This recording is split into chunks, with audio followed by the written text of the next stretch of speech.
Hello friends, this is Jitendra and welcome to let's think.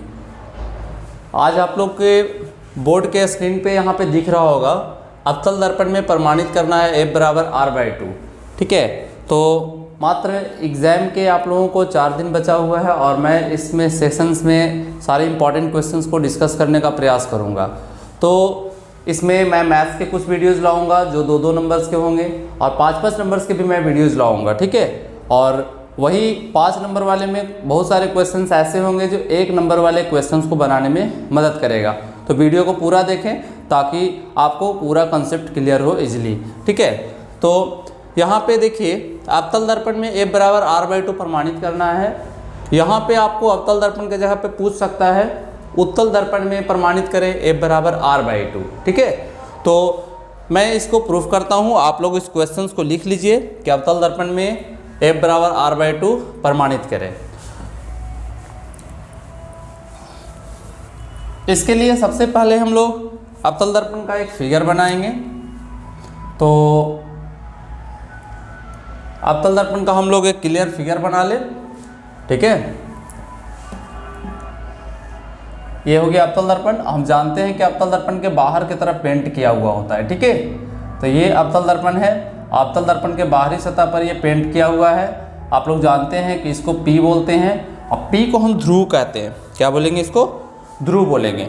P को पोल कहा जाता है अंग्रेजी में और हिंदी में ध्रुव कहा जाता है। ये गोलीय दर्पण का ही पार्ट होता है, गोलीय दर्पण का ही भाग होता है, तो कहीं ना कहीं इसका केंद्र होगा। तो इसको हम लोग ले लेते हैं वक्रता केंद्र। ठीक है, P और C के बीच में जो होता है वो फोकस होता है। ठीक है, तो हम यहाँ पे इसका मुख्य अक्ष बना लेते हैं। ये इसका मुख्य अक्ष होगा। यहाँ से यहाँ के बीच की दूरी को क्या कहते हैं? R कहते हैं। ठीक है, और P और F के बीच की दूरी को क्या कहते हैं? फोकस कहते हैं। फोकस दूरी कह सकते हैं आप लोग। तो हमें प्रूफ करने के लिए सबसे पहले हम लोग इस दर्पण का नाम दे देंगे M'। तो मान लिया कि M' एक अवतल दर्पण है और अवतल दर्पण के मुख्य अक्ष के समांतर एक किरण ले गए हैं। ठीक है, फिगर को बहुत बढ़िया ढंग से आप लोग बनाएंगे और बढ़िया से समझ लीजिए क्योंकि फिगर से आपके 2 मार्क्स मिलेंगे। ठीक है, 2 अंक आपके फिगर से मिलेंगे, बाकी 3 अंक आपका मिलेगा कि कैसे आप उस प्रश्न को सॉल्व किए हो, यानी कि कैसे आपका लिखने का तरीका है इसका। ठीक है, तो मान लीजिए कि इस किरण का नाम क्या है? AB है, जो मुख्य अक्ष के समांतर आ रहा। देखिए ये वाला जो किरण है, ये वाला किरण कुछ इस तरीके से जा रहा है, ये इसका मुख्य अक्ष है और ये इसके समांतर जा रहा। और समांतर जाने वाली किरणें कहाँ से गुजरती है? तो फोकस से होकर के जाती है। तो ये हम फोकस से एक किरण को ले लिए, यहाँ पे इसका फोकस दे देते हैं। ठीक है, आप लोग स्केल से ये सब चीज़ों को बनाओगे तो ये एरो का साइन है, बता रहा है कि समांतर जाने वाले किरण कहाँ से गुजरा है? फोकस से होकर गुजरा है। इस बिंदु को क्या बोलते हैं? चूंकि आपतित किरण है, ये आपतित किरण का काम करेगा। इस बिंदु को आपतन बिंदु कहेंगे और आपतन बिंदु को लंबा डाला गया लंब अभिलंब होता है और अभिलंब हमेशा याद रखिएगा सेंटर से होकर जाता है। कहाँ से होकर जाएगा? सेंटर से। तो ये रहा, यहाँ से हम सेंटर से होकर लेके चले गए इसको। ठीक है, तो अभिलंब सेंटर से होकर गया। इस वाले कोण को हम लोग I कहेंगे, जिसको हिंदी में हम लोग आपतन कोण कहते हैं, और ये वाले कोण को हम क्या कहेंगे? R कहेंगे। ठीक है, मान लेते हैं कि ये वाला कोण क्या है? थीटा है। ये वाला कोण को हम क्या लिखे हैं? थीटा लिखे हैं। ठीक है, थीटा आप लोग जानते हो 10th क्लास में काफ़ी सारे आप लोग त्रिकोणमिति में ऐसे सवाल सॉल्व किए होंगे जिसमें थीटा होगा। लिखने का काम कैसे करेंगे? तो लिखेंगे इस तरीके से। मान लिया कि M' एक अवतल दर्पण है। मान लिया कि M' एक अवतल दर्पण है जिसके मुख्य अक्ष के समांतर, जिसके मुख्य अक्ष के समांतर, मुख्य अक्ष के समांतर एक किरण, मुख्य अक्ष के समांतर कौन सा किरण गया है? AB गया है। मुख्य अक्ष के समांतर एक किरण AB जा रही है।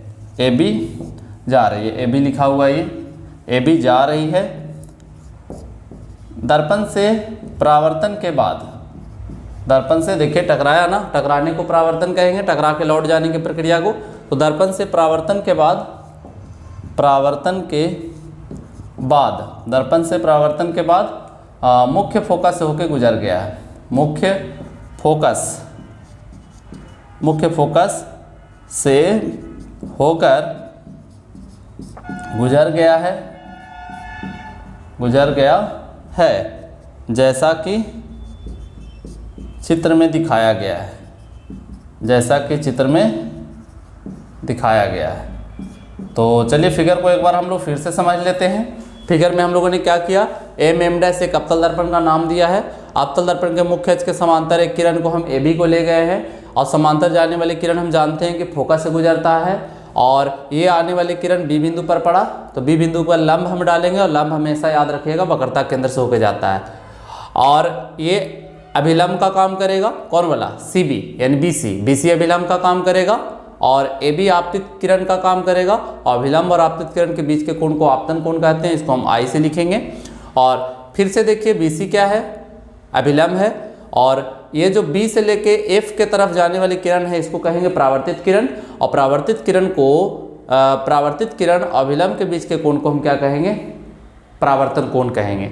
और प्रकाश के परावर्तन के नियम से आई और आर दोनों आपस में क्या है, बराबर होता है। इस कोण को यानी कि बी सी एफ को हम मान लिए हैं क्या, थीटा। तो इसको अपने कॉपी पे नोट डाउन कर लीजिए, बहुत आसान तरीके से मैं बताऊंगा और आप इसको एक बार रिवाइज कर लीजिएगा अपने कॉपी पे, ठीक है। तो इसको आप नोट कर लीजिए सारे को और फिगर को बगल में ही बनाइएगा। देखिए एकदम सेम तरीके से आपको एग्जाम के कॉपी पे लिखना होगा, बगल में फिगर और उसका एक्सप्लेनेशन यहाँ पे देना होगा, ठीक है।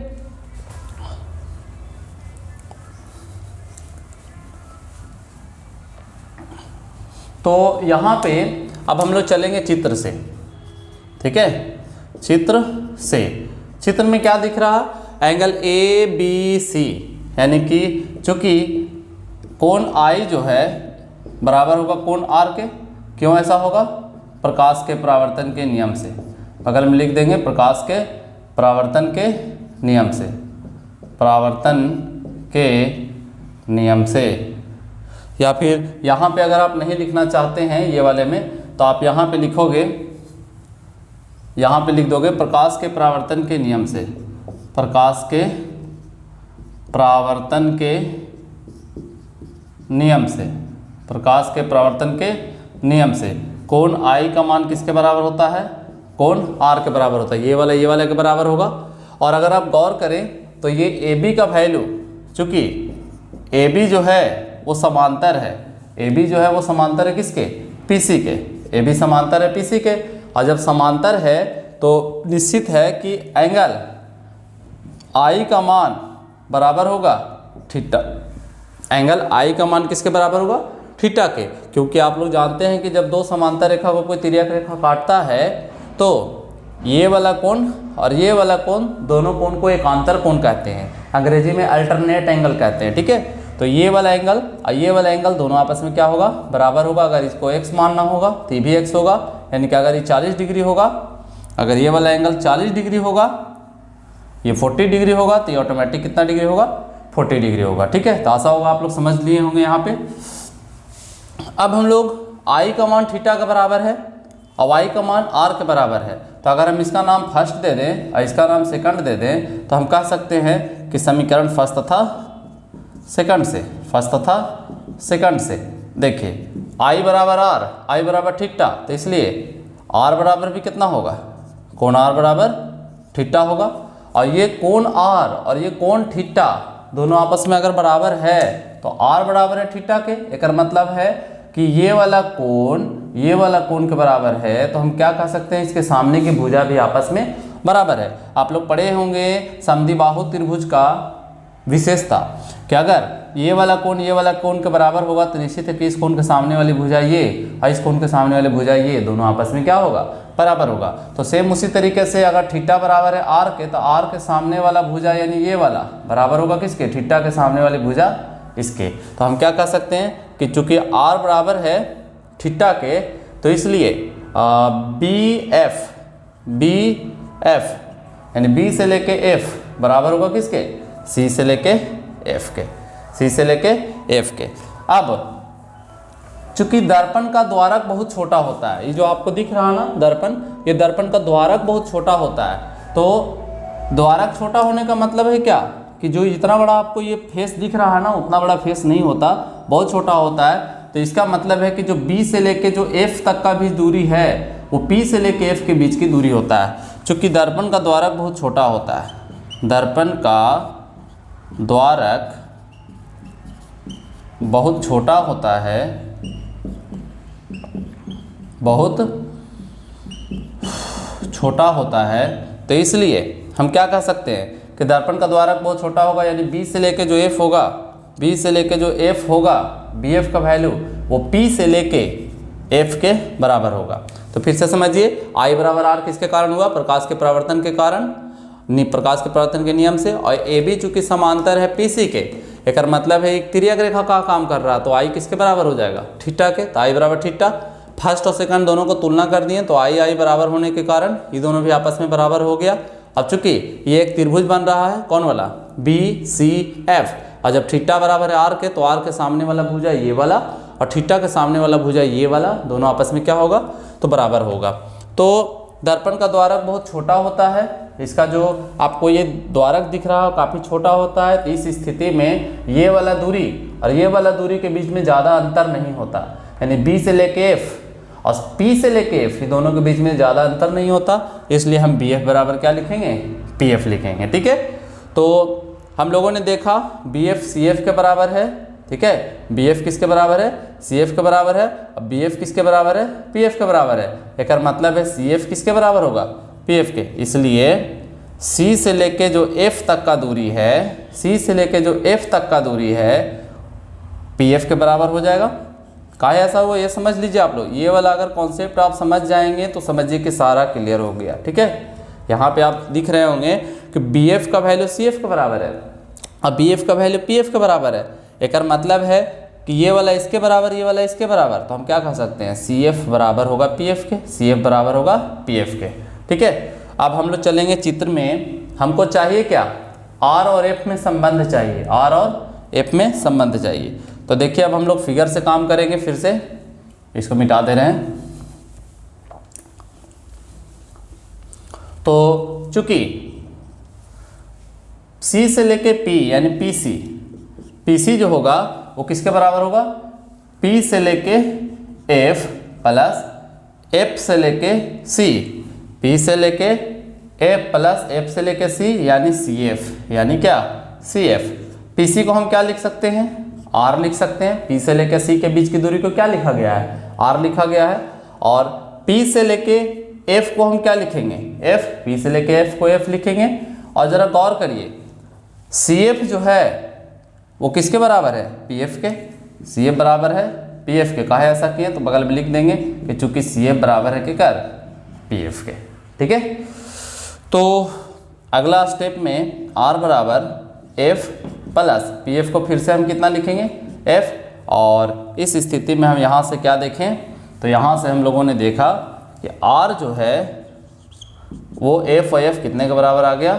2F के बराबर आ गया। ठीक है, तो R बराबर 2F आ गया। तो चाहे तो आपको एग्जाम में ये प्रूफ करने के लिए देगा या इसी को कहेगा कि F बराबर प्रूफ करिए, तो F बराबर 2 गुना में है तो भागा में जाएगा, यानी R डिवाइडेड बाई 2।